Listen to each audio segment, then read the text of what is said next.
கர்மாவை கர்மா என்பது தடை. கர்மா என்பது தடை, தாமதம்.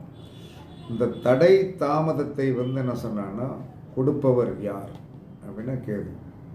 அப்போ ஒரு தடை இருக்குது, ஒரு தாமதம் இருக்குதுன்னா அடுத்த செகண்ட் என்ன சொல்லுங்க, ஒரு செவ்வரளி மாலை வாங்கி போய் துர்க்கை அல்லது காளி கோயிலில் போய் என்ன சொல்லலாம்னா மாலையை போட்டுட்டு சாஷ்டாங்கமாக விழுந்து வணங்கியிருங்க. அந்த நெற்றி புருவம் நெற்றி என்ன சொன்னா அந்த அம்மனுடைய பாதத்திலே அல்லது அந்த இடத்துல விழுந்தாச்சுனாலே வெறுமே கடுமையான தாமதம், கடுமையான பிரச்சனை, கடுமையாக யாரும் சொன்னது கேட்க மாட்டேங்க, கடுமையான பிரச்சனை, நொம்பலம், நோய் நொடி பிரச்சனைகளை தீர்ப்பது துர்க்கையும் காளியும் தான்.